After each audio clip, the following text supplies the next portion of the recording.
Love this podcast? Support it and sponsor today. Simply head to ozcastnetwork.com for details. DKWilkinson.com. Professional Australian voiceovers are proud to be a four-wheeled sponsor of Negative Camber. DKWilkinson.com. With over 10,000 commercials voiced and an international award for a commercial advert. Commercial and corporate, we do make a difference. Phone messages for under $10. DKWilkinson.com. Your professional wordsmith. This podcast is proudly supported by Matt Hall from DR Kart South Australia, HandyPay, SA's leading personal lender, Patrizzi Course, and Tindo Solar, Australia's only solar panel manufacturer.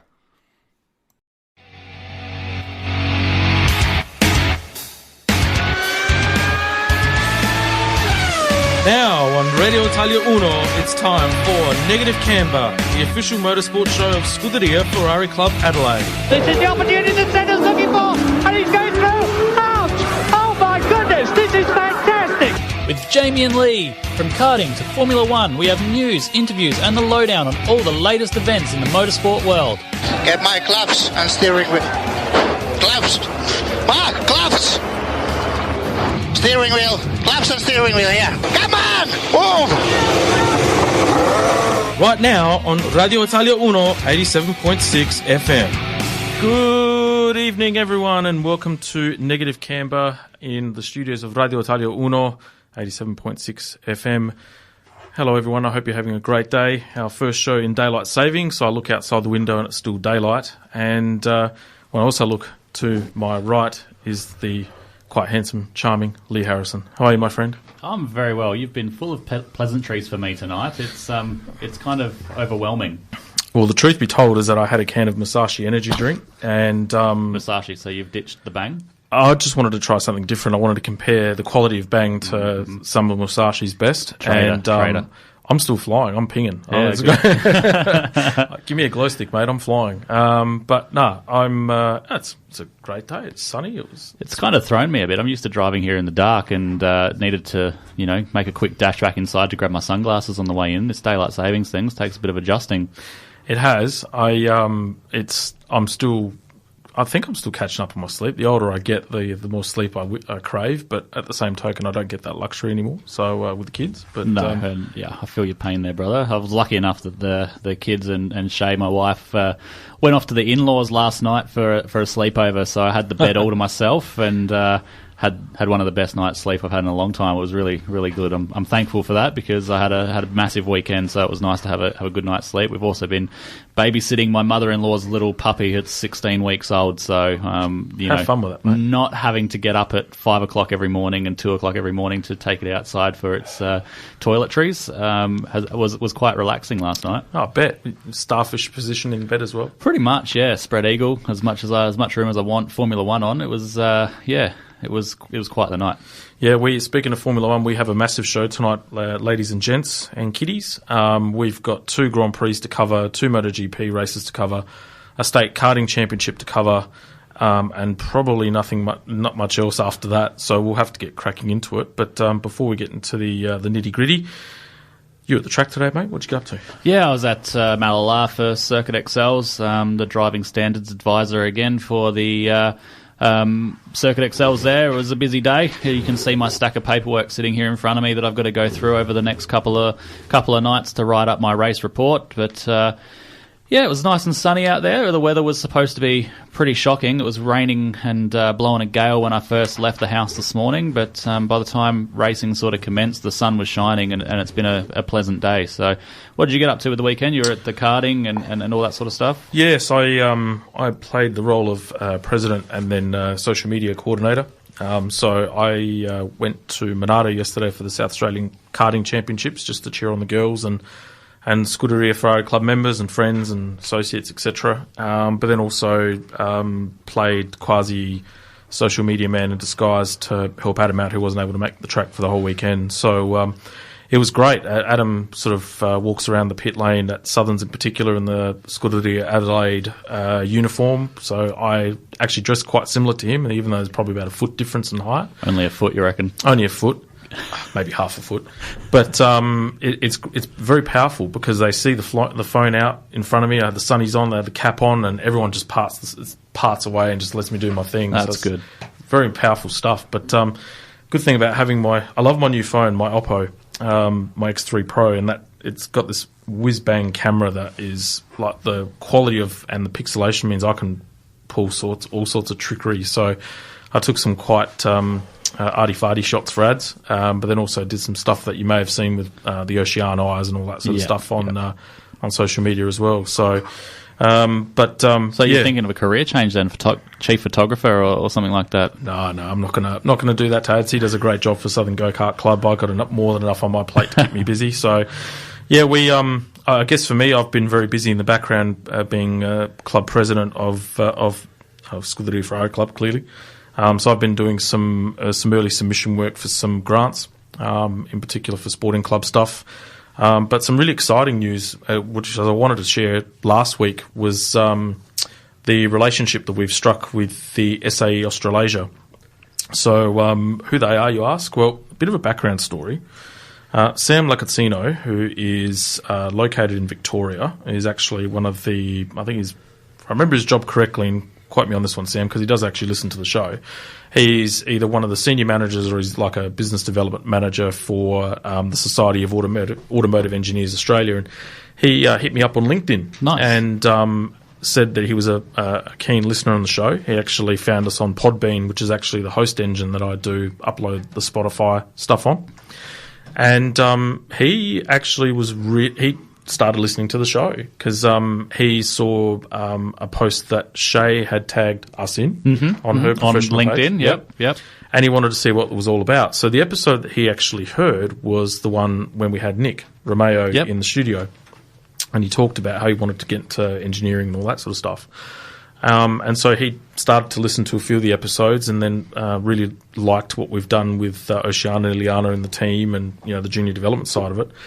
And he hit me up and said, "I want to see if you can help us help you," type thing. So I said, "Yeah, sure." So effectively, what we've done is we've created a relationship with the Society of Automotive Engineers, and what I've sort of said is I'm happy to promote and give opportunities for those that want to get into motorsport, because effectively this is what they do. So they've been around since 1927, and they've been the leading non-for-profit membership organisation for mobility-focused engineers. So their vision really is to advance the engineering profession of all mobility sectors, including aerospace, automotive, rail, trucks, off-road and recreational vehicles. But they also provide technical and skills training, networking events, and they also do a lot of R&D in government, education, and private sectors. But they're very, very big on automotive and and related discipline engineering. I think there's a lot of programs going through universities and other technical colleges, and they actually used to build race cars, and then sort of battle each other off. There was the Formula SAE competition, and each university would build a car, and they'd have to do different tests, put them up on a jack and turn it 90 degrees perpendicular to the road, and someone had to sit inside of it.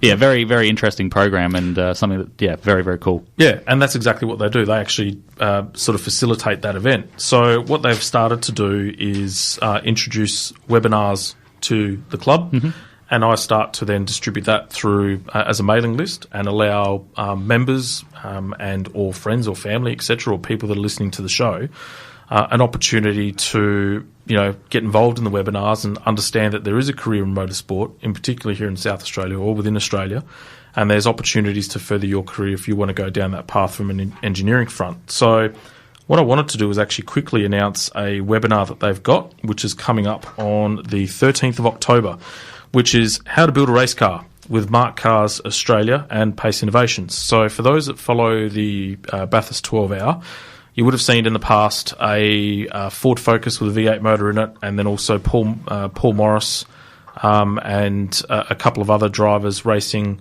Mustangs, which were called Mark Cars. Yep. These are the guys that build the Mark car. So what they do is they're hosting a webinar. It's $20 for non-members, and members are actually invited to come in for free, and they actually get a few people from Pace Innovations and Mark to tell you how to build a race car and what's involved in it. And Pace Innovations also did a lot of stuff with S5000 and Carrera Cup. They do a lot of stuff with them as well. So lots of knowledge there to tap into. It's interactive, I believe, as well, that webinar. So you can jump on and ask questions if you want to find out more about what they're talking about. They encourage you to jump along and pick their brains. That's what they're there for. So look, if you're looking for knowledge, that's the place to find it. Mark Cars and Pace Innovations, can't go wrong there. Yeah, exactly. So the event is actually going to be held on Wednesday, the 13th of October, from 5:30 to 7:30. It's an online event via Zoom. So the cost for members is free if you are a member. Non-members is actually $20. So if you jump onto the website, you can actually register for the event. What's the website? www.sae-com.au, or you can actually email events@sae-a.com.au and message Cara, and she will be able to assist you as well. So that's something that I've been wanting to sort of establish as one of my roles as president, as what does the club offer outside of karting, and we being the committee see the club and also this show really as an avenue and an opportunity for people to be exposed to motorsport in any way, shape or form, be it career, but also, and that could be driving or non-driving. So to have this opportunity and to find out that someone that completely is outside of our circle is actually listening to our show as well is probably showing that we're reaching out to a lot more people than we actually realise. Absolutely. Yep. Look forward to attending that webinar on Wednesday night. Yeah. Up next, I think, is the Aussie Karts Tail and Bend 200 that we have. So that's now slowly starting to fill up. So that's actually going to be held on the 28th of November. It is a 200-lap endurance race. It's $350 per driver, 4-hour race with a shootout-style qualifying session. We actually are going to have trophies for Pro-Am and Am classes, so professional drivers, those that are professional and mixed with an amateur, and then they all out amateurs, so your regular hire karters, for example. We're going to have a fastest lap award and a pole position award as well. So every opportunity for you to those to get something out of the day. So I've got my name on a few trophies there. You do. Not if I get to them first, but I'll be honest, my work is very, very much cut out with that. Lunch is also going to be provided on the day, so this is a fantastic event. It's one that we love immensely. It's our marquee event for the year. And probably second to the South Australian Karting Championship is the trophy to win. Exactly, yep. So you can go onto the online store on our website, www.sfcadelaide.com, buy a ticket or register with a teammate and have some fun on the day. So we're going to be off onto a short break. You're listening to Negative Camber here with Jamie and Leigh on Radio Italia 1, 87.6 FM. We'll be back after this short break. Radio Italia 1. Buon pomeriggio Adelaide con Radio Italia 1. You're listening to Negative Camber The official motorsport show of Scuderia Ferrari Club Adelaide. with Jamie and Leigh. On Radio Italia 1, 87.6 FM. Welcome back to Negative Camber, the official motorsport show of Scuderia Ferrari Club Adelaide. It's time for our karting segment, thanks to dkwilkinson.com. If you want a professional voiceover, then don't look any further. Daryl is the man. So 10,000 commercials voiced, and he's won an international award as well. DK Wilkinson is your place for professional voiceovers. That's dkwilkinson.com. Karting. This weekend, the South Australian Kart Championships were held on the A-track at Monarto in anti-clockwise direction. Basically, for many in the two-stroke scene, in particular in the junior categories, a whole year's worth of work, testing, training, dedication goes into this one weekend. I was there Saturday, actually. It was actually not a bad vibe. It was pretty good. Yeah, it normally is when these big events come along. Everyone puts their race faces on and their game faces, and yeah, like you said, it's a lot of hard work and a lot of effort, a lot of preparation into the event before it happens, and it becomes pretty serious. One notable observation that I had from standing trackside, I was actually I wanted to actually watch as many of the classes as I could in preparation for tonight. And there's one class in particular, two classes actually, that I noticed was the restricted Tag 125 lights and medium classes. So both of those classes are generally with IAMI and Rotax motors. There's a distinct advantage having an Iami motor, in my opinion, and this is only my opinion, so for those that are listening, don't go easy on me, it's only my opinion. Distinct advantage having an Iami over a Rotax at that track in particular. It seems that Iami is the motor to go to at the moment. There's more, numbers of that particular motor than there is of Rotax. The pace advantage that you're describing there, especially at Monarto, is one that's surprising to me, to say the least. I would have thought that if any track in South Australia, the Rotax would be your chosen motor. It would be at Monarto, with the way that the track, the long straights and fast corners, it sort of sits in that power band a bit nicer. So I would have thought that, if anything, I'm surprised that was the way that it swung, and in fact the Rotax wasn't the one that was faster. But I mean, again, it goes down to skill level as well. Maybe the guys that were choosing to use the Rotax aren't the most experienced, and it was just a fact of down to more numbers of X30s. So safety in numbers maybe.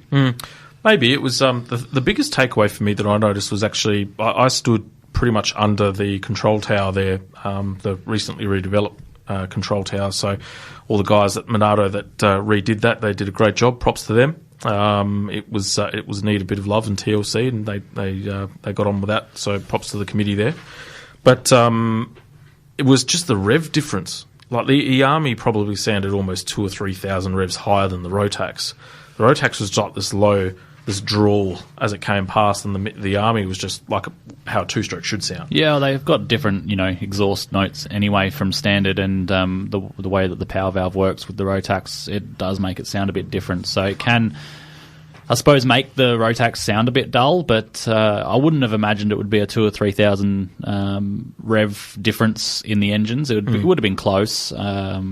But again, just without being there and seeing it firsthand, and playing off this driver had a Rotax versus this driver, it's really hard to say what the technical difference was there. Like I said, I would have thought that the Rotax would have been a strong engine up there, and if I had to have chosen, I probably would have been going up there with a Rotax as my number one engine, and been very surprised myself if the X30 had outperformed it. The engineering side of it is actually quite unique as well, where they've pretty much loaded everything up on the one side with the Rotax. The radiator, the motor itself is all there too. So and then everything obviously with the X30, the radiator's on the other side, and the battery box can be put on the other side as well. So I mean it's interesting to hear that, and I'm looking forward to maybe having some chats with Craig Denton and seeing what his thoughts are, and we might be able to, this might be the Mr. Leigh that we can bring back that segment in a fortnight's time. But we'll probably break for the news now, mate, I reckon, and we'll come back and follow on with the results from the karting championships, and we'll go through all our club members' results and all those that took home the blue plate this afternoon. Yeah, we'll go through each class in detail, ladies and gents, so we'll go to the news, as Leigh said, and we'll come back shortly.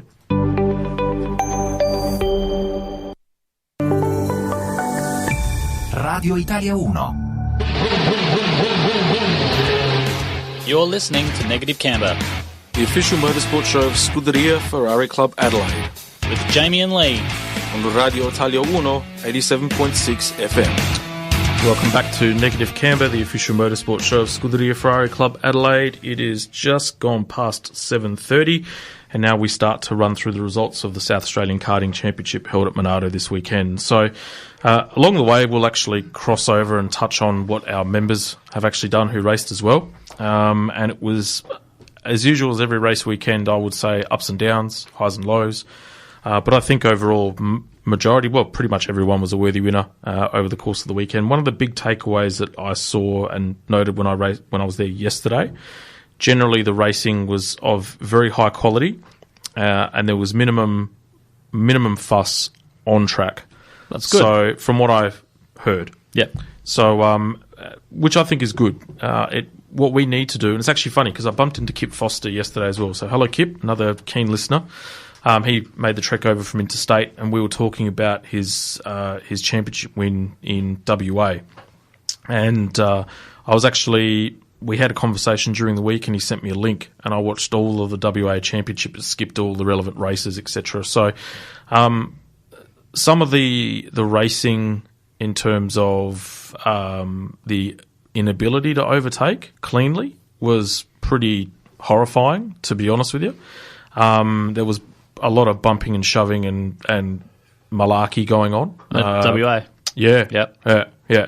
And Kip's probably more of like myself, where I have this philosophy in my head, and it's probably warped, where, we need, and from juniors all the way up, we've got to have the ability to be able to, as best as possible, execute a clean overtaking manoeuvre to teach these kids that whilst rubbing is racing, right, the ability to execute a clean pass without having to ruffle up feathers and bumper bars and side pods and all that sort of stuff to then execute a move, has to be encouraged from the juniors all the way through.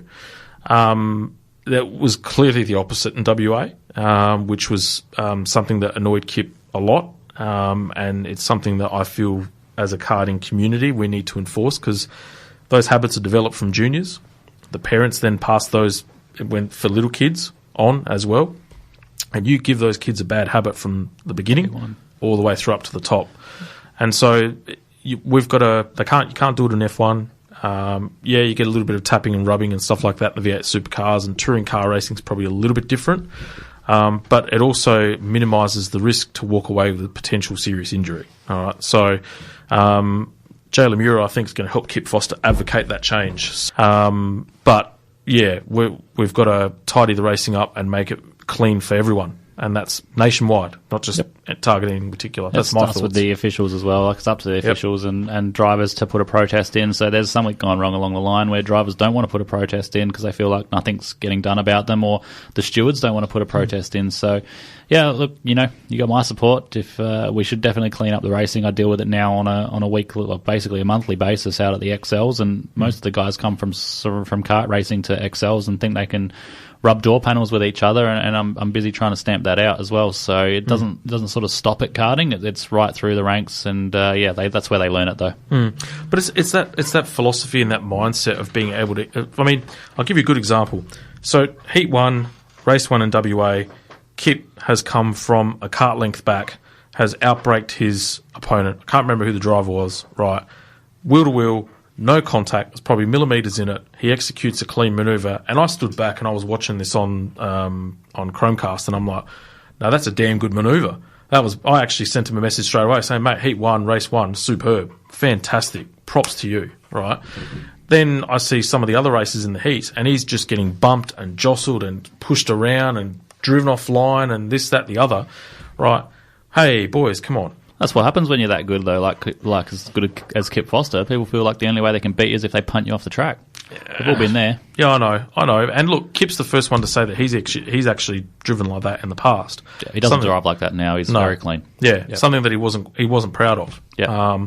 But at the end of the day, I've always been one of pure racecraft. Right, is something that is developed from a young age. And if you can execute a clean manoeuvre, you all make mistakes. We've all done it too, right? Executing a clean manoeuvre leads to proper racecraft, right? And that's the sort of stuff that helps you when you go through the ranks, but then also if you have ambitions going overseas, etc., etc. Well, that definitely helps you get through the ranks as well, because your parents aren't signing another check every weekend because you've written something else off. So, it's one thing in karts when you bend something, but take a front corner off of a Formula car and you're looking at tens of thousands of dollars. It doesn't last very long. So, absolutely, they need to be given the right standard of driving, and it's one of the things that I look to when I'm doing my stuff out at the Bend and Malala for my driving standards advisory position, is that these big dive bombs and rubbing is one thing, but like I said, the dive bombs is not acceptable, and you've got to be there to make the move and make it cleanly. So fingers crossed, mate. Let's hopefully you can get on board and clean it up. Yeah. Hashtag change. Maybe Jamie, give me a hashtag. Maybe Jamie Lemura is the new driving standards advisor for karters. Actually, I wouldn't mind. I saw that Motorsport Australia coming up with that sort of stuff. It's something that I'm actually thinking of doing. I saw you like it on LinkedIn as well and make your little comments and stuff. So they've come up with a race director traineeship and mentorship. So I've applied for that one as well. Yeah, so that should be good fun. That's right. I'm on to you. I'll watch what you do. Yeah. Anyway. I digress. Cadet 12. Hashtag fan. Hashtag fan. You're my biggest fan. I am. I love you. All right, so Cadet 12. In my opinion, the marquee event of the calendar because of the season-long battle that was between Noah Enright and Oshan Colangelo, our very own Oshan, and it didn't disappoint. And Noah Enright, congratulations. The South Australian state champion for Cadet 12 for 2021. Ocean Colangelo, less than a second difference in the end. And it was like that. I was at a birthday watching it on Speed Hive, and the race was about 20 laps long. And there was maybe hundredths of a second difference in lap time between those two for pretty much the entire race. Yeah, it was consistent, quality. So, there's always got to be a winner and a loser. And look, at the end of the day, the Enrights have put in a lot of work into Noah, and Noah's also done a lot of work as well. So congratulations to the Enright family for a fantastic result. That's a testament to a lot of hard work and dedication that went into that. The same must be said for our beloved Ocean and to Danny as well, her dad. As president of the club, super proud. I told him today, regardless of the result, no one wants to finish second. That's all right. We're all like that as racers. But at the end of the day, to only miss out by a second is a bitter pill to swallow. But they were heads above the rest of the field. Yeah. So congratulations to them. Riley Harrison ended up getting third as well. So William Cowie, who's one of our members with his dad, was a DNF, sadly, 7 laps into the event. So I'm not 100% sure what happened there, but it might have been a mechanical failure or something like that. I'm not too familiar, but he drove pretty solid all weekend as well when I caught up with him yesterday. Tag 125 restricted light, Anthony Ormsby with his title, followed by Trent Ashman and then James Bowden. We had KA3 Junior, who the winner there was Ben Halliday. Forgive me if I said it incorrectly. Holiday, cool. Number 2 was Anthony Capobianco, and 3 was Jacob Chandler. In Tag 125 Light, Jacob Dowson, followed by Ruben Goodall, who was chasing setup all weekend and had a bit of a heart transplant in regards to the motor as well. Turned his weekend around, came from about 4th or 5th and ended up finishing second about 3 or 4 seconds off, so it was a good result. And Christian Cowie finished third there, so congratulations to the Cowie family for that. Cadet 9, we had Dominic McCurry take out the win. Second was Cruz Kelly, and then third was Michael Capobianco. And our very own Iliana Stojic, who got KO'd at the start of the race, had to come back from the back of the grid and ended up finishing about 0.4 of a second off 4th overall. Yep, she did a great job. It was a really good recovery drive, and very proud of the way she stuck her head down and battled through a challenging weekend for her first state title. So, it's a big thing to head to your first state title. It's a different level, and everyone pulls their socks up and really, puts everything on the line. So for her to get through that and come out the other side with a smile, and it's really good to see. She'll grow from this, and onwards and upwards for her for sure. Yeah, 100%. And look, a lot of credit's got to go to Matt Hall for that. He has taken her on and done a bit of a driving coaching mentorship with her. You've had some input in it too. That's part of our junior development sort of regime that we've got going at the SRT, or the Scuderia Adelaide Racing Team. And for her to get third, qualified third, and had the third fastest time for the day, if it wasn't for that first lap incident, you could argue the fact that she probably could have finished on the podium. Probably would have been on the podium, yep. Yeah, but you're right. She was fantastic. Really proud of her. KA4 Junior Light, we had Darcy Hayne finishing first, who I believe it was his comeback event. He hadn't driven a go-kart for a little while after coming back from serious injury. So congratulations, Darcy. We had Jack Swetchuk. I think I've pronounced his name, and I hope I've done it correctly. And then Ben Halliday for third. And then our very own Luca Palambaro finishing 10th. So a bit of a struggle there for Luca, but he'll come back bigger and better after that. Tag 125 restricted medium. Paul Pittam. Gets another one, finishing first. But Jed kept him honest, though, all weekend. I did have a look at some of the results, and it was very close between the two of them. So, you must give props. Paul's very, very experienced, and for Jed to keep him honest like that, it goes and shows a lot for Jed's ability and the drive that he put in as well. Yeah, they were nose to tail pretty much the whole weekend. I got to see one of the heats yesterday, actually. I think TD Racing had sort of prepped the kart for Paul for this weekend, so props to much loved TD Racing in the SFCA family.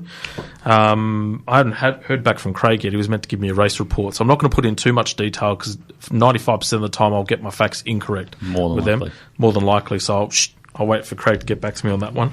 And then third was Cameron Footner. So congrats to those three guys. We had KA3 Senior Light. Leo Varilli state champion. Congratulations. Second was Nicky Watson, and then third was Christian Cowie. So the Cowies were coming up strong in a majority of the classes, which was good to see. Was there something happen after the event with that one? I thought that Nicky had taken the win with KA3. Okay, well, there you go. But that's news to me. I was on Speed Hive, and that's the result that I've got. So solve the Mr. Leigh, Mr. Leigh. I couldn't tell you, but it looks like Nicky finished first, Christian second, Troy third, and then Leo Varelli was down in fourth. So whether he might have got a penalty for 5 seconds for a drop-down bumper or something like that, I'm not 100% sure, but the results I'm seeing are contrary to the results that you read out. There you go. Live radio there, folks. Congratulations to Nicky Watson. There you go. And Christian finishing second as well. So I'm sure both would have been a deserving winner, but Nicky has put in a lot of effort this year and in the last sort of 12 months, especially in KA3. So good to see her rewarded and pick up a trophy as well. Yeah, absolutely. So that is the wrap-up of the South Australian Karting Championships held at Monarto this year. All thoroughly deserved podium getters. Fantastic result to all of our drivers and also for our members as well.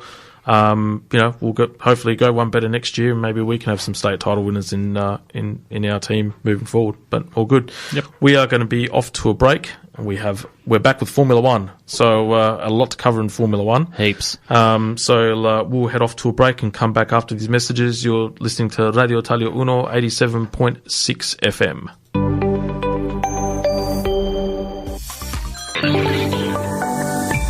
Radio Italia Uno.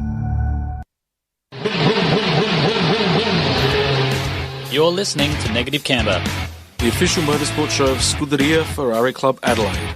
with Jamie and Leigh.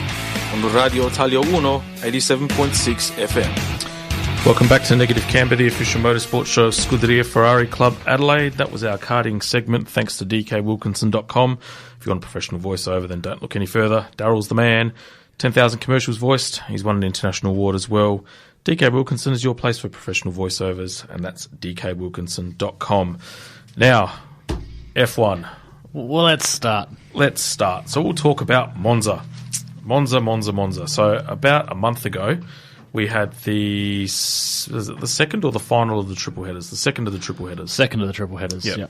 Which was the Monza Grand Prix held in north of Milan at the famed Autodrome. And we had an Australian win. We did. Daniel Ricciardo. The return of the shoey. About time. Yeah. But the race was punctuated and renowned for a clash between Max Verstappen and Lewis Hamilton, which is probably incident number 3 or 4 this year. Yeah, I think maybe even more than that. Maybe let's double that, 6 or so. Sure. So in order to get a bit of a refresher for everyone, we're just going to give you a highlight of that clash right now.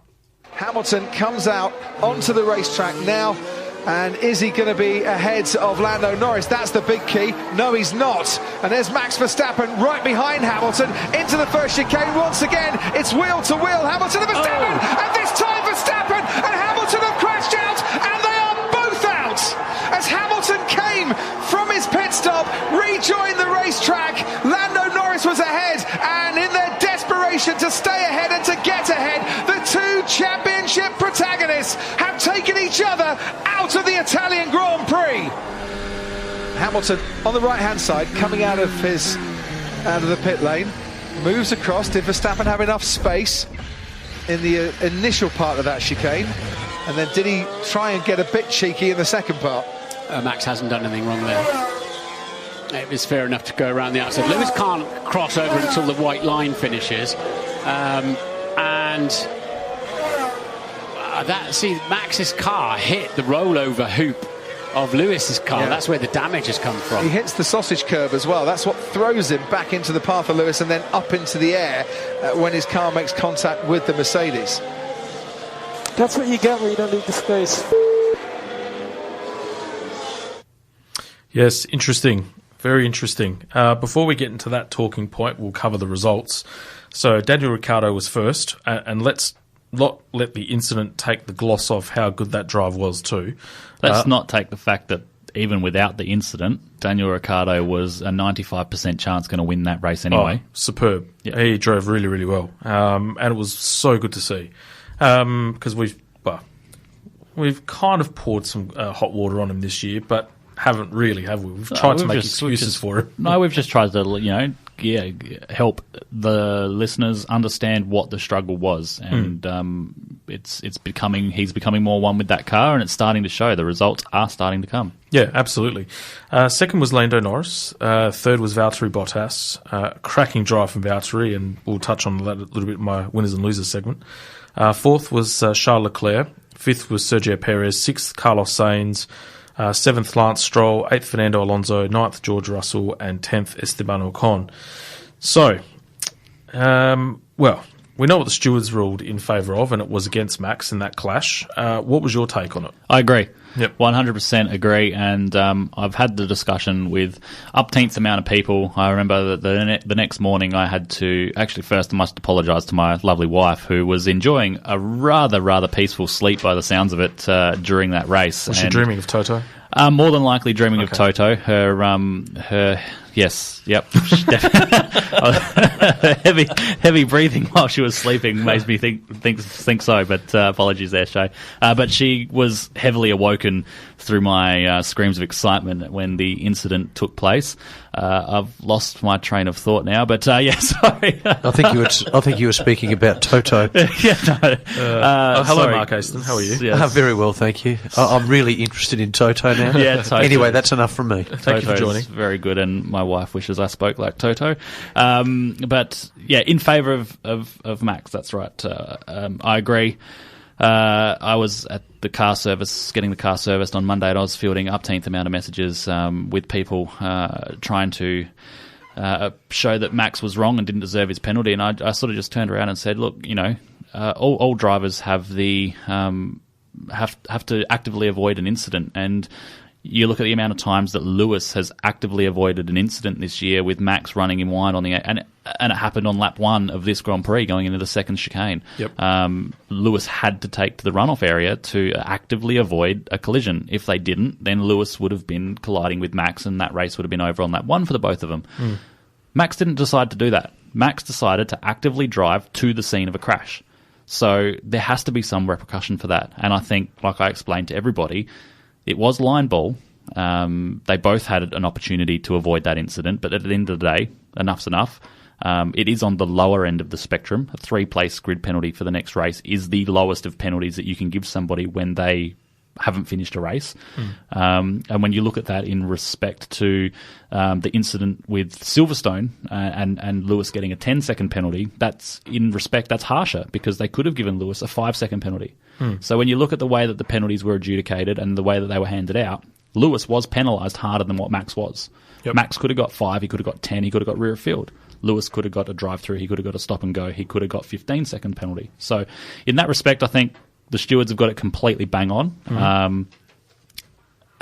My initial thought was a racing incident, but when you look at the replay 15,000 times like you'd get to after the initial crash, it was quite clear that Max had the opportunity to go left. And so, yeah, I agree with the stewards, is I suppose the long story cut short there. Mate, you took the words right out of my mouth. I can't even add any more to that topic. I think, look, at the end of the day, and you know how vocal I have been about Max, I respect him as a driver, but there's been too many times since he's been in Formula One where he's, in my opinion, either pushed the envelope or overstepped the mark, and it's getting to a point where it's bordering on stupidity. And Lewis, for most part, finds a way to... and Lewis is no saint. No. But he's also found a way to expose Max's shortcomings in that department.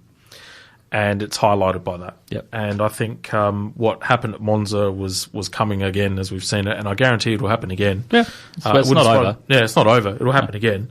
Probably tonight, knowing our luck. Yep. But yeah, I agree with everything you said. Could have been avoided, should have been avoided, end of story. Yep. So, yeah. Based on that audio, with that, it's probably best to hear what the team owners had to say. Your mate Toto. Actually, Shay's mate Toto. I'm your mate. Yeah. Sorry, B. And yeah, and we'll hear what Christian Horner had to say as well. It's wheel to wheel, Hamilton and Verstappen, and this time Verstappen and Hamilton have crashed out, and they are both out. Came out, braking into turn 1, I made sure I left a car's whip on the outside, and I was ahead going into the corner, and next thing I know, I guess Max went over the second curb or something like that. He obviously knew at that point he wasn't going to make the corner, and he drove into me. So, and next thing you know, he's just on top of me. So, definitely unfortunate, and we'll speak to the stewards after this, I'm sure. We saw that it was going to be tied into turn one, and Lewis, of course, also realised that. So after the white line, he immediately moved to the left on the braking. So I already had to move on to the green side of the next to the track. But then nevertheless, I thought we were going to have a nice fight into turn one, turn two. But as soon as I was next to him, he just kept on squeezing me more and more to the left.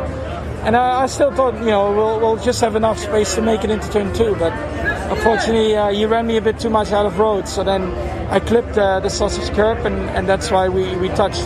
Have you had a chance to chat to him, or will you chat to him? No, I mean, in that heat of moment, it's better to just walk off and everyone just to calm down.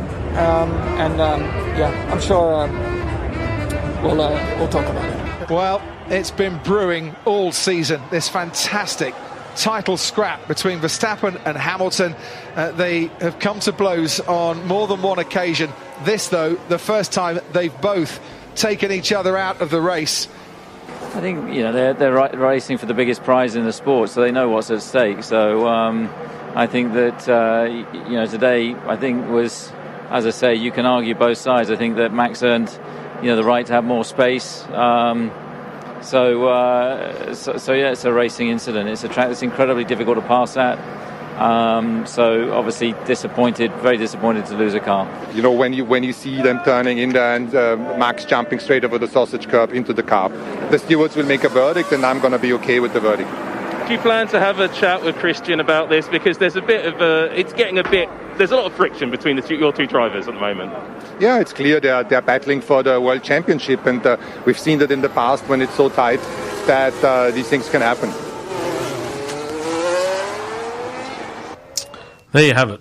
Hard to disagree with we know what the outcome is, and we know in retrospect what happened. And I actually like in that grab, nobody wanted, except for the drivers, the two team bosses, never wanted to take responsibility. We're going to leave it up to the stewards. Yeah, it's got to the point where they're sick of arguing with each other now. Yep. And they're leaving it up to their drivers to sort out with the powers that be. Drive to Survive season, was it 3 or 4 now that they're going to be recording? It must be season 3, but it's going to be a blockbuster. 100%. It's going to be the one that you watch twice. Yeah, exactly.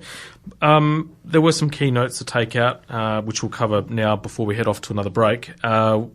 McLaren's performance for the race, and I think Ricciardo's performance as well, was excellent, really, for both drivers. Lando as well. They had the pace there right from the word go. They both qualified up and about the place, which obviously is helped by that Mercedes power plant in the back of their car. But then they still had to convert, and they did that in the sprint race. Put themselves in good position. I don't know. Maybe I need to tell Shay that Daniel's not going to win more often, because at one point she was still awake during the race and she was like, "Daniel's winning. What's going on?" And I said, he got a good start, but he's not going to win this one. So, maybe I should say that more often. So if the universe is listening, Daniel Ricciardo is not going to win tonight. So fingers crossed. But like I said, McLaren had their pace, that's for sure. He's got his work cut out tonight if you're going to base it on that argument. I'll tell you what. Bit of rain. Bit of rain about. Is it? I thought it was, yeah. I think it is. Okay. After the news, we're going to be talking about the winners and losers for Monza, and then we'll cover the Russian Grand Prix. But I also wanted to cover Valtteri Bottas's comeback drive as well, which we'll sort of talk a little bit more detail after. But I would probably go as far as saying that will rank up there, in my opinion, as probably one of the top 2-3 drives in his career. Of his career? Yes. His career. Yep, indeed. Good recovery. He obviously got a little bit of help with his teammate taking out one of his biggest competitors. But smart decision by Mercedes to take that engine upgrade at Monza, where a track where you can really exploit it if you have got that sheer pace advantage, which he did. I don't know if you've seen the meme going around at the moment, but did you see his reaction to when they showed him the replay of Lewis and Max crashing into each other? His face was absolutely priceless. It was fantastic. That was actually going to be one of my Valtteri was actually the winner or one of my winners and losers purely for that meme. That was fantastic. So many, everything about it now. If there's been something exciting happening, it's Valtteri's face pushed over the top of it. I love it. It makes me cackle every time. It is fantastic. Actually, it's good to see that he's going to be driving for Alfa Romeo over the next sort of couple of seasons as well, which is awesome. But, that probably contributed to his performance as well. But it's funny that the pressure's come off of him now, and he's sort of starting to perform really, really well. So it's going to be interesting to see who they partner with him. I've heard some rumours that Fred Vasseur and their supposed preferred second driver, Guan Yu Zhao, have had some arguments, which is probably opening the door for Piastri. But we can watch this hope. space. Watch this space. We can only hope. We're going to be off to our news at 8 o'clock now, so we'll continue after the break with the winners and losers and also a review of the Russian Grand Prix. This is Jamie and Leigh from the studios of Radio Italia Uno on 87.6 FM. You're listening to Negative Camber, the official motorsport show of Scuderia Ferrari Club Adelaide, with Jamie and Leigh on Radio Italia Uno 87.6 FM. Welcome back to Negative Camber, the official motorsport show of Scuderia Ferrari Club Adelaide. We are now continuing our conversation with the Monza Grand Prix. Thank you to our listeners for sending me some messages and letting us know about Nicky winning the state title as well. So, which we sort of touched on before. Appreciate that. Keen to find out how that actually happened. So, if anyone else is listening out there that knows what the outcome of that was and what caused the issue, please feel free to send me a text or even shoot me a WhatsApp or message us on our Facebook page as well. So just look us up as Negative Camber and we'll pop up. Our ugly mugs are on the profile pic, so you can't miss us. So now, winners and losers. All right, so Daniel Ricciardo was a winner, clearly. Quite clearly. But this is actually, how do I term this? A victory for perseverance, belief, and I think a reminder that he has lost none of his ability despite his rollercoaster 2021. I would agree with that, and he's been quite vocal that he had not lost any of his ability, and that he was just struggling with some fundamentals of the car. But yeah, I think he put a lot of doubters quiet after Monza. Absolutely, perfect start, left Max for dead. Had excellent pace. Strategy was brilliant, but was actually his first ever Monza podium in 11 attempts, and is actually his 8th career win as well. Yeah, so good for his little Italian heritage there. And I think what else is props is that he was quite clearly in control of that race. Every time he needed to pick the pace up, he was able to pick the pace up, and that goes to show how much pace he had left in the tank when on the last lap of the race he sets the fastest lap of the race as well. Yeah, 100%. But both McLarens were super quick all weekend too, so it wasn't a fluke. It wasn't just right place, right time, even though a good portion of the win was set up with that sprint qualifying result as well, which was the race format that we had. McLaren were well deserving of that result. And difficult for Lando to swallow that pill as well. Like he probably had good pace on Daniel and asked the team, "What do you want me to do?" And they said, "This is the best position for you to be in." And he was quite gracious of that. And I think he understands that his turn is going to come. And it was really, really gracious of Lando to put the team first in that situation. You read my notes, you cheeky bugger, because he was actually going to be the next winner, pretty much verbatim what you just said. But we'll go to the loser then, which was AlphaTauri, and they had a shocking weekend for Pierre Gasly. So he actually clipped the Daniel Ricciardo's McLaren in the sprint and ended up dumping it into the barrier and just damaging the front wing and crashed the car as well. And then retired early in the race with a system issue of some sort, which I think could have been electric related. It definitely wasn't motor related. I think with the way that he went into the barrier as well, it could be gearbox related, because they're allowed to, if they don't finish the race, they're allowed to change a whole raft of components without facing a penalty. So sometimes there's a strategic retirement when they know that they're not going to make it into the points. They just bring the car in so they can put a fresh lot of stuff on it. Yeah. It looks like that was the case. And then Tsunoda had a brake issue and didn't even start the race. Brake or brain issue, did you say? No, brake. Oh, brake, yep. Biscuits would have the brain issue because he's a Tsunoda fan. But for those that don't know, Matt Maher, known as the Biscuits, he's a cult following figure and much loved figure of us on our show.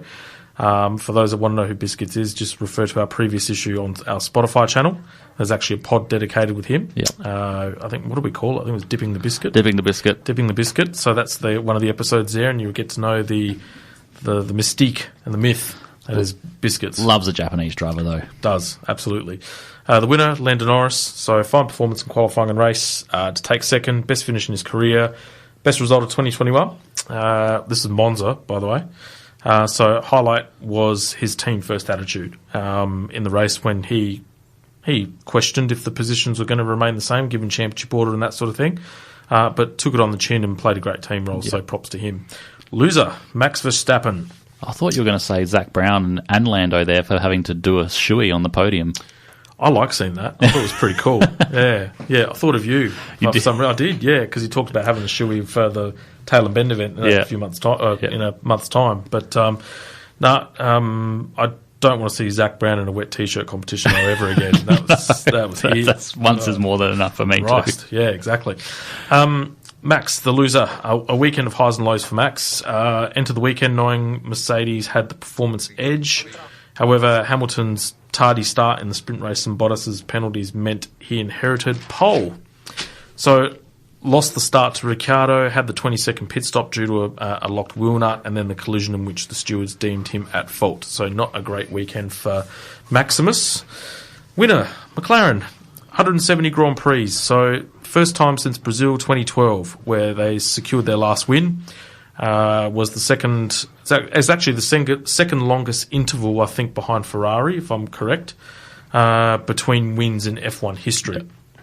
So first team to record a 1-2 in 2021 as well. So and first time they've done that since 2012 at the Canadian Grand Prix, I believe. Yeah, correct. So they got the maximum 44 points, which propped them back up to third in the Constructors' title, and that got them 13.5 points ahead of Ferrari at that point in time. Yep. Loser, Lewis Hamilton. Now, this doesn't refer to his position, but more on the impact on his title at that point in time. So, however, he was a winner really for walking away from that crash because the halo saved his life, let's face it. And you've seen some, well, it may have been a fatality. However, we don't want to go too overboard. However, it would have been a very, very serious injury regardless. He would have been very sore without it, that's for sure. Yeah, 100%. But his performance was off all weekend. He was outshone by Bottas. He looked like he could rescue a result. Could have been a sleepy for the win, maybe. Definite podium. Then Mercedes bungled up the pit stop, which then led to the events with Max resulting in his first DNF in 63 races, which is not a bad strike rate. Bottas was a winner. One of the best weekends of his career, no doubt. Probably had he not had the engine penalty, I felt he probably would have gone ahead and probably won the race. Especially if you use his sprint race form. Yep. Podium from last on the grid, though, was actually a pretty stellar drive. Absolutely. And the post-race meme that eventuated from his thing was actually a winner in my book too. That's fantastic. There you go. Yeah. So that was Monza. And Monza, for the last 2 or 3 years, is actually, for a track that's so hard to pass, even though it's almost tailor-made for DRS, the last 2 Grand Prix that they've had, there have been beauties. Yes. Right? Absolute beauties. And every time we do this show, we are always in for a corker of a Grand Prix. It's become a little bit freaky, the amount of times that the show has lined up with a corker Grand Prix. So hopefully that bodes well tonight. I did just have a look at the weather, and it's not raining, but it's definitely cloudy with scheduled possible showers. So we could be in for another corker. Let's fingers crossed that superstition rolls on. Yeah, absolutely. So what we're going to do is we're going to head off to a little break, and then we're going to come back and we are going to talk about the Russian Grand Prix. Actually, no, my producer Mark is actually telling us to hold back. You really weren't supposed to say that my producer was telling us to hold back. That's right, mate. I can edit this on Spotify. So oh, God, that sounds like it didn't happen. No. Exactly. None of this happened. Hey, guys, can I just say one thing? Yeah. Just gives me an opportunity. Great show, by the way. I'm really loving it. Really, I'm learning so much about motorsport. Yeah, and also wearing orange tops that Leigh's wearing. I'm just going to plug the brand Illuminate here. This is one of my friends' companies in Melbourne. Yeah, it looks great. very, very forward-thinking company. What's it called? It's Illuminate. Wonderful. They're an accounting company, so brilliant. If you need any accounting and you're in Melbourne, I do. Look up Illuminate. They're based out of I don't want to get this wrong, but the Frankston region. Yeah, I know Frankston. Yeah, so that's where they are, Mark. Brilliant. If you're looking for accounting. All right, thank you. I am, definitely. No doubt about that. Well, you can also speak to my wife too. She's pretty good at that. I was going to say, give your wife a plug first. Don't worry. I'm on your side, Shay. Exactly. Hey, guys, just very quickly, I just wanted to, just before we do throw to the break, I just wanted to mention the Voice of Italy, which I know will interest a lot of our listeners for sure. La Voce d'Italia. Sorry? La Voce d'Italia. Exactly. And also, those who aren't Italian as well. So the Voice of Italy in concert, it's fundamentally it's legends and it's music and it's extravaganza. It's $40. It's only a month away. Sounds like a negative Canberra show there, Mark. Say again? Sounds like a negative Canberra show there, mate. It does, yeah, except everyone's singing instead of sort of talking through the show. You don't want to hear us sing. Saturday, November the 20th at 7:30, and this is at the Woodville Town Hall. We're really looking forward to it. Seriously, it's going to be a terrific event, and it's proudly sponsored by Brazier Mobility, and they're an interesting company, a really interesting and innovative company. They specialise in tailoring vehicle solutions to keep you active, creating independence for over 30 years. What they do is they actually organise the back of the car so that you can put your wheelchair in the back. And also they've got all sorts of contraptions, which is extraordinary, whereby you can have your wheelchair in the back, and I say contraption, that's probably not fair, but it's like some equipment that will take the chair from the back around to the side so you can get in. Is that not wonderful? Well, the key, of course, is the fact that... did that technology get with Society of Automotive Engineering? That sounds like something they might be interested in as well. Absolutely. Sam Magazino, you are listening to this podcast in advance. Take heed and note, my friend. Okay, I've done my bit. So, Jamie, you can very eloquently throw to a song that I haven't heard for a while, actually. Yeah, so this is one of my personal favourites. It's Fuel by Metallica, and we'll kick it in the guts, and away we go. In the gut. What is this, wrestling? You're listening to Negative Camber, the official motorsport show of Scuderia Ferrari Club Adelaide, with Jamie and Leigh on Radio Italia 1 87.6 FM. Welcome back. You're listening to Negative Camber, the official radio show of the Scuderia Ferrari Club of South Australia, and we've just finished wrapping up Monza, and it was only a short break with 1 weekend in between, and we flew to Russia, and we were blessed with another corker of a race after one of our podcast/radio show performances, and it had a bit of everything. Yeah, it was a cracking race. Mate, that was a great segue. You should do this more often. Well, yeah, I'm happy to take the reins and wrestle some control off you. Oh, that's good. I'm glad. Well done. Props Thank to you. But no, in all seriousness... yeah, I don't know what it is with us doing shows and having cracking Grand Prix and weather and and even MotoGP races, I might add. But this one didn't disappoint. I had to watch the race in two halves personally because it was watching me because that was the night of the Enduro and all that sort of stuff. But yeah, no, it was a fantastic Grand Prix. I went right through. I stayed up all the way through, and it was that exciting. It kept me awake, that's for sure. But all that bang energy that you had. Yeah, all the bang energy that I had during the day as well. But for those of us that need a bit of a refresher, we'll get that now. And it's lights out, away we go. Lando Norris does get away very well. Daniel Ricciardo too, and Norris now leads George Russell, who's ahead of Carlos Sainz, with Ricciardo coming up alongside him, and Sainz is getting a good slipstream. Hamilton trying to go down the inside into the first braking zone we go. Carlos Sainz locks up, going straight on. It's Fernando Alonso. It's Sainz in the lead from Lando Norris. Then comes George Russell, and then a very good start for Lance Stroll. Lewis Hamilton is wheel to wheel with Daniel Ricciardo as towards turn 4 we go now. It is Sainz out in front for Ferrari. Lewis Hamilton is now along just ahead of Daniel Ricciardo. Sainz from Norris. Then comes the Williams of George Russell, and then Fernando Alonso just behind Lance Stroll with Hamilton on the inside. Here's the start. Look at the start that Russell's got, but Sainz actually gets a poor start, and it must be in the second phase. He picks his slipstream up. Look how the difference it is here, and Lando Norris giving him that and opened it up. There goes the challenge. Norris is on the dirty part of the track, and Sainz getting his way through here.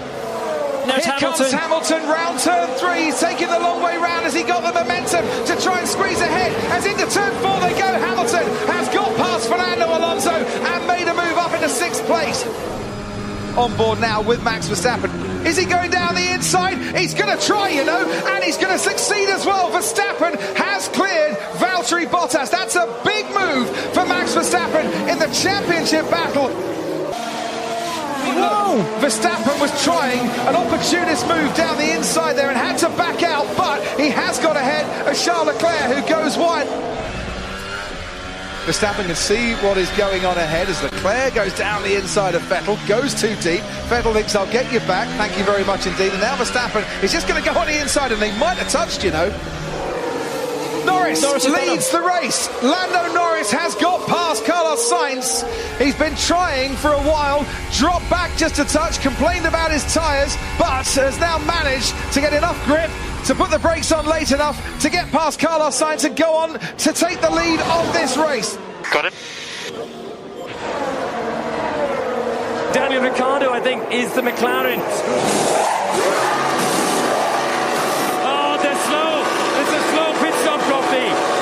We can see he's still stationary. Finally, Daniel Ricciardo is released.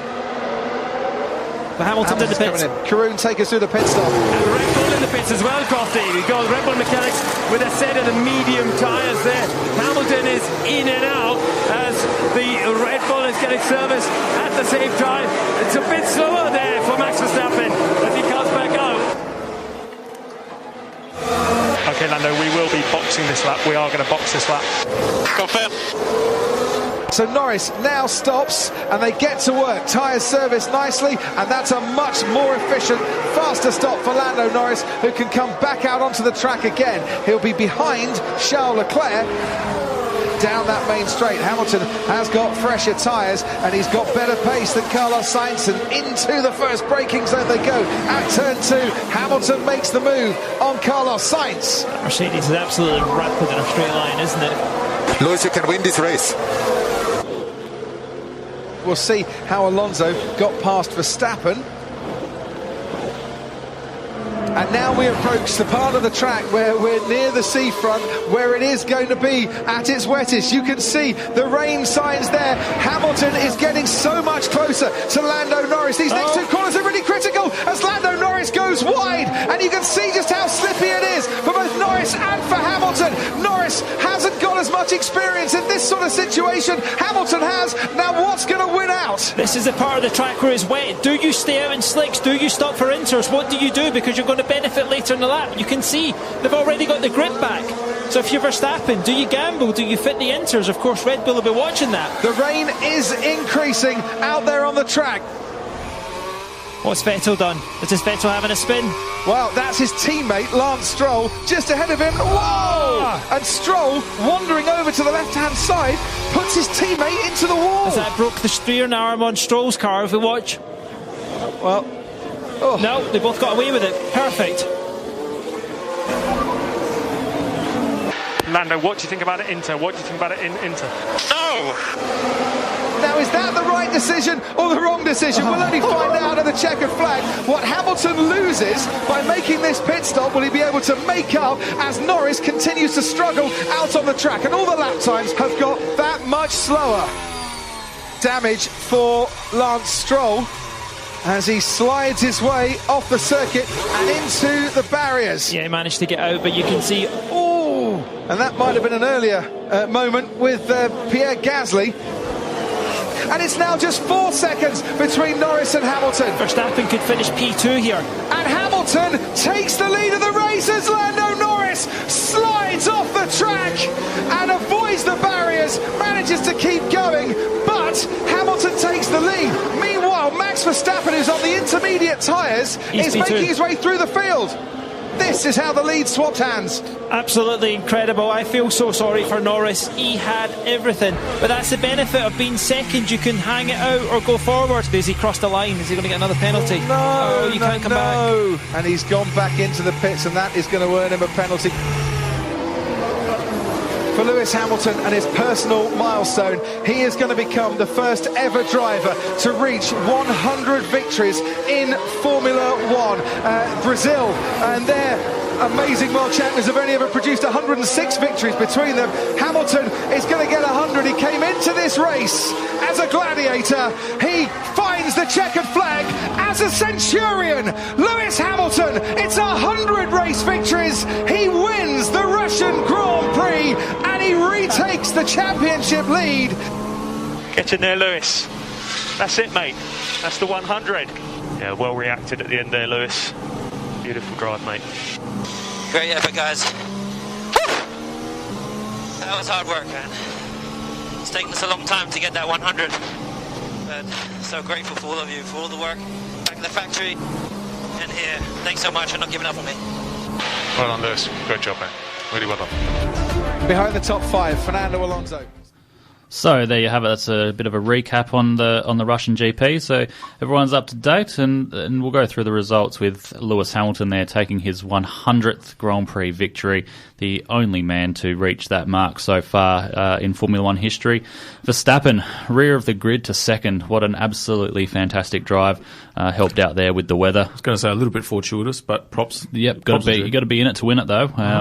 Sainz for Ferrari, bringing one home for the Tifosi in third place. My boy. Ricciardo coming home with another strong result, fourth, again fortuitous, but you got to be in it to win it. Bottas in fifth, Alonso sixth, Norris seventh, Raikkonen eighth, Perez ninth. Unfortunate there, he was on for a strong podium, and Russell in 10th. Shortly we'll go through all of our talking points for the Russian Grand Prix. You're listening to Negative Camber, the official radio show of the Scuderia Ferrari Club Adelaide on Radio Italia 87.6 FM. Radio Italia 1. Radio Italia 1.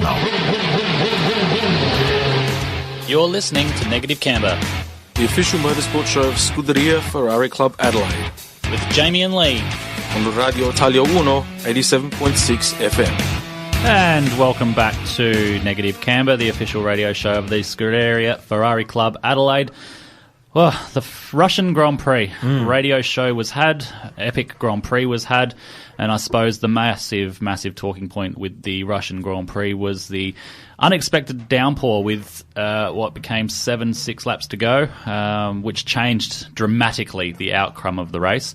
Yep. Lando really controlling things from the front in this race. He did well, took the lead from Carlos after 12 laps. Highlighted for me the struggles that Ferrari are having there with their tyre management, but take no credit away from Lando. He was doing a great job, and I really I like the idea here of the team letting Lando find his feet and not overruling him with the strategy call to come in and pit for inters. I feel like it's a good learning curve for Lando to be able to make those mistakes, and I think everyone's been quite vocal in the fact that his win will come, and just because it wasn't at Russia this year, it doesn't mean that that's his last and only opportunity ever gone. So I think that the team have played that right, sort of given him the option to find out just how quickly these things can come back and bite. What are your thoughts? There's been a lot of people sitting on either side of that fence. Yeah, look, I agree. I love how McLaren have gone about managing the team over the last 2 or 3 years, especially since Andreas Seidel has come into it, and also Zach Brown as well.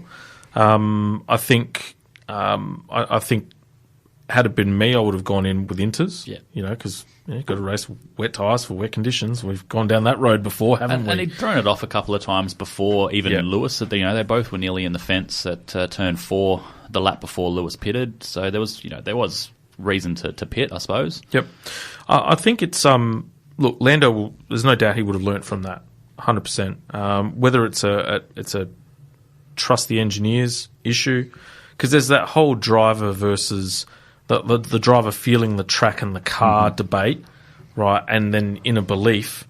And then there's also, I'm close to my first win. Then there was the ego that kicked in. I'm not saying Lando's egotistical, but it was that I'm going to win my first race. I can do this, I can do this, I can do this. Yep. And there was all of a sudden there was this massive amount of distrust about what the engineers were saying. And then it turned out that they were actually correct in that case. So, and I think this is where sort of Lando's got plenty of experience in a car on big circuits, but the engineers can see every part of the circuit, where the race car driver can only see the 10 to sort of 15 seconds that they're coming up to on the track. And with a track that's as stretched out as the track is in Russia, things can be completely different on one end of the circuit than they are the other. And even lap to lap, it changes so much. The lap before it was still only just sprinkling. and it's probably still okay to stay on slicks, but it's just he was missed it by that one lap where it absolutely bucketed down in that turn 4, 5, 6 complex, and that changed the outcome of the race. Yep. I don't know whether you'd seen the footage, but they did some onboard of Sebastian Vettel, and he's actually poked his glove out of the cockpit and actually feeling for the water, for the rain, which is like, this guy's doing 300 plus Ks in a straight line, and the road's turning to the left, and he's got his hand out feeling for the rain. Feeling for the moisture. It just goes to show that some of these guys aren't even really driving their car. We've talked about it before on the show that, there's a lot of mechanics on in the background and the electronics in the car, and the drivers are secondary to that. So that's a good point that you raised there. George Russell, he's 3 races in the points for Williams, outperformed the true pace of that car again. Yeah, no, he drove exceptionally well, and George has, I think, proving himself to be a bit of a rainmeister, or a specialist driver in the wet, or even just the mixed, compromised conditions. 100%. But Williams was so desolate and so poor for so long that I'm a massive believer of karma personally, and I think that what goes around will come around. And Williams have more than truly paid their dues. Well, absolutely. Some of it's self-inflicted, let's face it. But in terms of, I guess, how they've gone about their business, there's been no excuses. They've just said that we haven't been good enough, car's not good enough, and they've just quietly gone about, plying their trade and just building it slowly.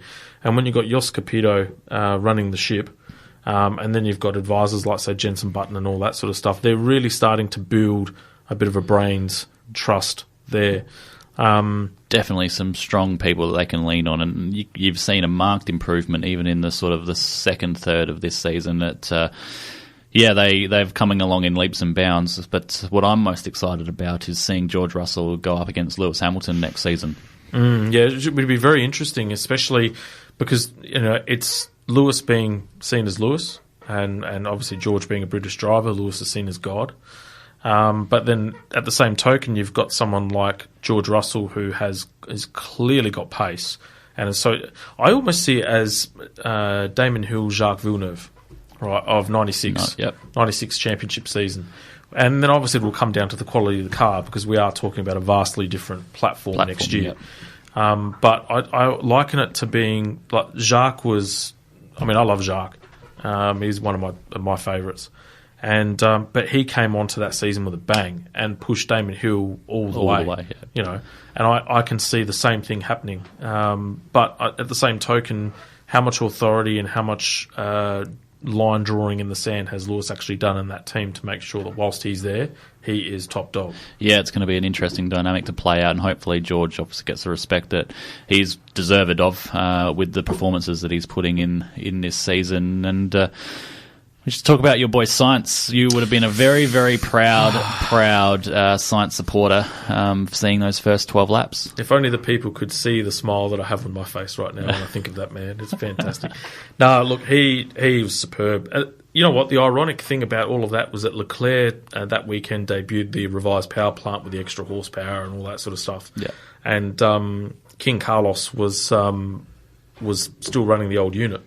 So to not only put it on the front row and then make a cracking start, and then and I've always said he's a super intelligent driver and can read the race beautifully, unlike many others in that field.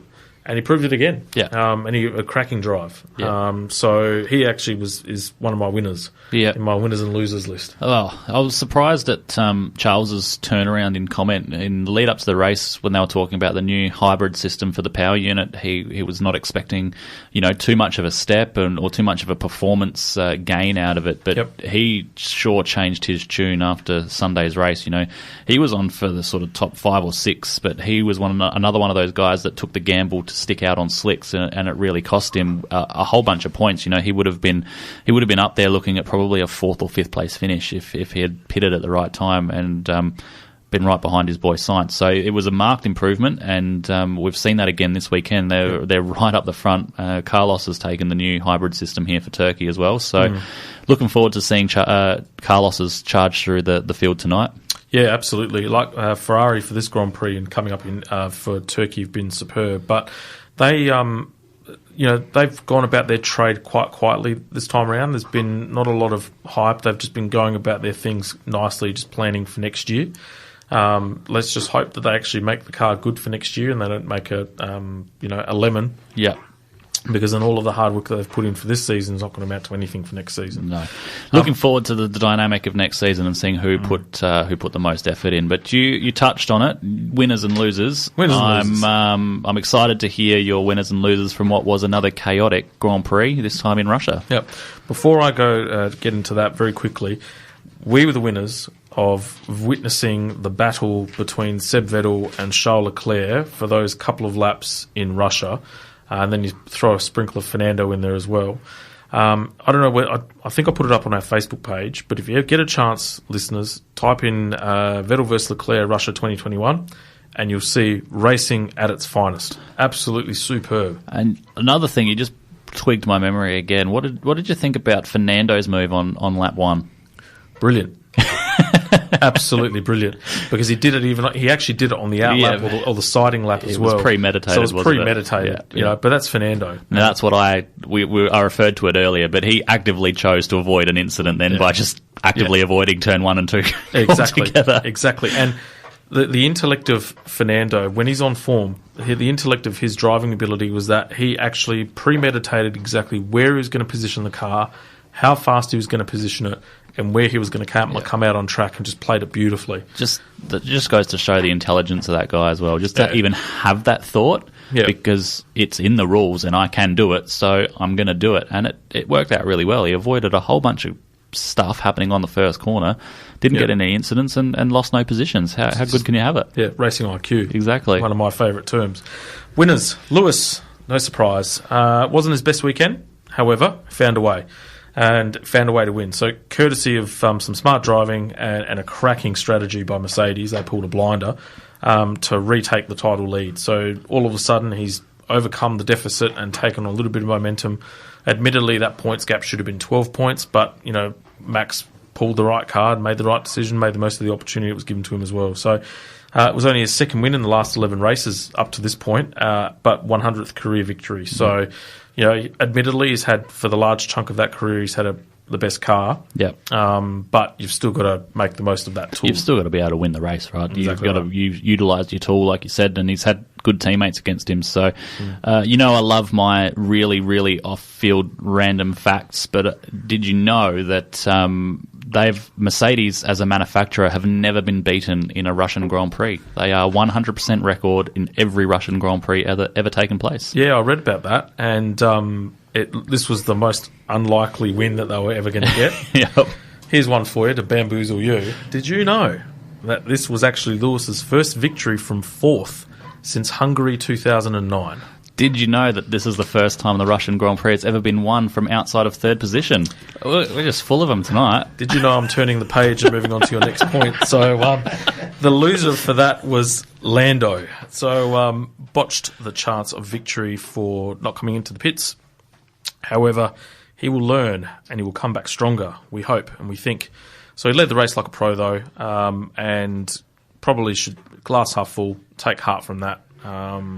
He showed a clean Berry Hills, and we all know he belongs, but he showed that he belongs. And showed that he can manage a race as well. Like, once he took the lead off of Carlos, all he was doing was just managing. And even when Lewis came out and was catching him, he was just, I'm going to be a little bit faster here. I'll deploy my battery here so you can't pass me.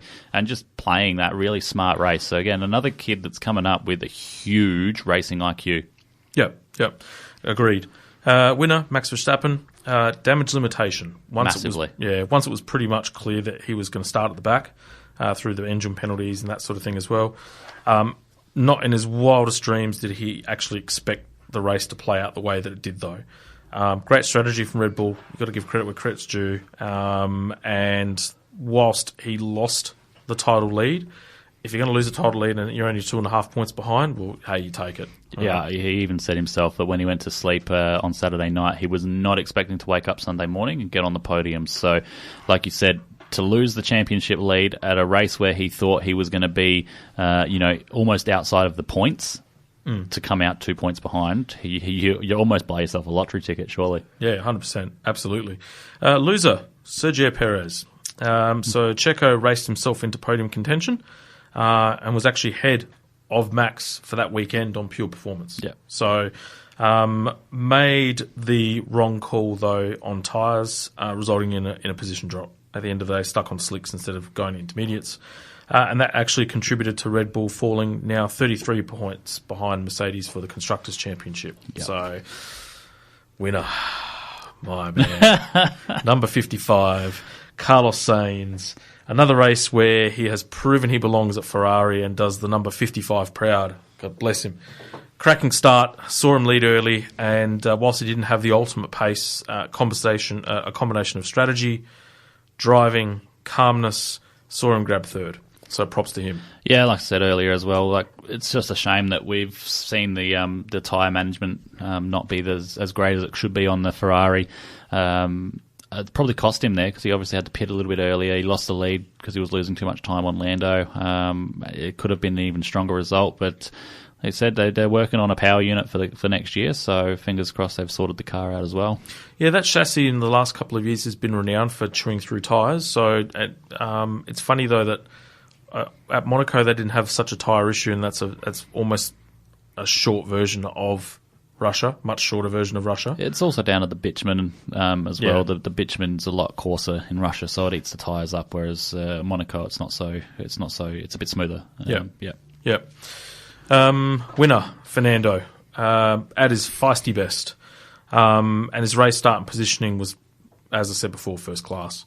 Kept up with Perez in the first part of the race, passed Max, rose up into a podium position. Probably should have finished on the podium really when it started drizzling, but made the wrong call, stayed on slicks and then ended up dropping back. But if you watch his onboard footage of his entire race, the whole thing was just cracking battles and all the way through. Vintage. Yeah. Yeah, he's good. Loser, Valtteri. Average qualifying saw Mercedes play tactics with the engine and actually start him from the rear. He didn't like that and didn't play the tactical game from Mercedes and left a gap the size of a house to let Max through into the back section of the course. So much so that TikTok presenter Kabi Lame actually made a meme of that, which was fantastic. It was so funny. Of basically leaving a door open and his hands out, so let yourself in. And so he basically made the decision for him to go to intermediates pretty much saved his race, and he ended up finishing where he did as well. So I was very surprised with the ease in which Max was able to pass Valtteri. I thought there would be some sort of fight there, but like you said, it was just left open for him on a silver platter. Mate, with all due respect to the cadets, right, especially the cadet nines because they're the youngest, right, they would have shown more racing nous than Valtteri in that particular point in time. Maybe Valtteri had preempted your tirade on racing standards and driving standards and didn't want to cause a collision, so it was just being very accommodating of the passing manoeuvre that was taking place there. Yeah, well, true. With Max, you're almost guaranteed a collision of some sort, so it's, that goes without saying.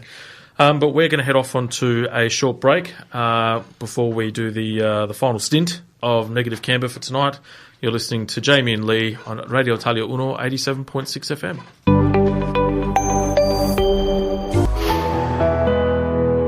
Radio Italia Uno. You're listening to Negative Camber, the official motorsport show of Scuderia Ferrari Club Adelaide. With Jamie and Leigh. On Radio Italia Uno 87.6 FM. Welcome back to Negative Camber, the official motorsport show of Scuderia Ferrari Club Adelaide. It's 10 to 9. We're now in the final stint of the show. It's gone quick. It's flown. Oh, man, they go quicker and quicker. We might have to talk to the execs here at the station. It'd be good if there was one sitting inside the booth with us about maybe extending the show. We run out of time to talk about all our topics. I don't know, mate. I reckon the GM might allow us to have an extra hour there, Mark. What do you think? Yeah, not really. We got that one shut down pretty quickly. Well, that's what grinds my gears, mate. And lead into that, Leigh, what grinds your gears, my friend? Well, you were sort of touching on it a little bit earlier today in the show, actually, with your speaking about, I suppose, overzealous passing manoeuvres and just not leaving enough room. And after dealing with things like that all day, the thing that grinds my gears is when you and I come from a bit of a racing background. And there's a time to fight, and there's a time to just sort of think about what lessons I can learn while I'm racing. And I dealt with a lot of incidents today that, let's just say, were at the back of the mid-pack to near on dead last of a 38-car field, and I sometimes just had to stop and think to myself, why are people racing that hard, that far back down the field? And I understand that, we're all out there for some fun, and we want to race, but how much fun can it be when you're out there for a Sunday afternoon cruise and you're getting beaten up on panel to post? So it was grinding my gears today. Every single incident report that I got given to me was for position 28 or 24 or something like that, and I'm focusing on the racing at the front because you would expect that sort of racing at the front of the field, door handling each other and whatnot. So it just grinds my gears a little bit. Having raced at the back quite often in the past couple of years due to my now retired SQ, God bless it, it's there's pride on the line that you don't want to actually finish last. And so drivers will do whatever it takes not to have that mantle. And sometimes you win and sometimes you lose. Now, at the end of the day, you're right. It's choosing your battle. And I always used to use it as a chance to try and catch up to the driver ahead of me if that was the case, and see what lap time I can churn out of the old thing or myself. And then when you do get the opportunity to pass, it's desperado because the other driver's thinking, well, I don't want to finish last either. But, at the end of the day, how many times do you hear it even in V8 Supercar land where, you're fighting for 23rd and 24th and there's pride on the line, but there's it's more a different than pride. There's more than pride on the line when you're at the professional level, you know. There's jobs at stake. There's your income. There's your it's not your expenditure that you've got to fix the car when you're racing that hard for that place. It's the money to put food on the table. That's why you've got to fight for every position at that level, which, I can understand. But in classes like karting and the XLs like I was in today, and it's, introductory sport, it's entry level, I just feel like there's got to be some time when the brain smarts get turned on and we race for the enjoyment. So maybe next season I might have to go and buy the biggest trophy I can find at the trophy shop before each round, and I'll give it to because that's what, at the end of the day, we're all battling out there for a $15, $20 piece of plastic to put on our mantelpiece. Maybe I'll go and get the biggest piece of plastic I can find in the trophy shop, and I'll award it to the last place finisher. And then I wonder if everyone will clean up. I don't know. Or will everyone drive slower because they get the bigger trophy by finishing last? I don't know. Look, for me, as I said before, for my own personal experience, I've got the maturity to understand that, if I'm miles behind the rest of the competition, I just use it as another opportunity to test. Yeah. And actually develop and work on lines and work on braking. And even if I did make a mistake or half spin the kart or something along those lines, no one cared, no one saw me, and you'd still be the laughing stock anyway. And as soon as you pulled into the pit and you were half a second off, finishing last, for example, instead of, say, 2 or 3 seconds off. But no, I agree with what you're saying there. At the end of the day, we're at your level, what you were doing today was amateur racing, somewhat semi-professional. Well, most people were paying their own bills, so Exactly. They're fixing door panels, they're fixing front fenders, they're fixing suspension. They've got to go and buy new components when no one's out there. There might be a select few that have got a somewhat budget behind them or a sponsor, but 95% of that field today were your mum and dad racers with the kid, and they've got to now head down to their local U-Pullet at Lonsdale or wherever it may be and start raiding the scrapyard for XL parts. Yeah, absolutely. And look, at the end of the day, it's, ladies and gents, when you're racing, be it amateur or professional or anything of that nature, use your common sense. Common sense prevails, please. I wanted to touch on results for the MotoGP because we've got a little bit of time before we end the show, so I may as well just cover that too. So there were 2 Grand Prix held.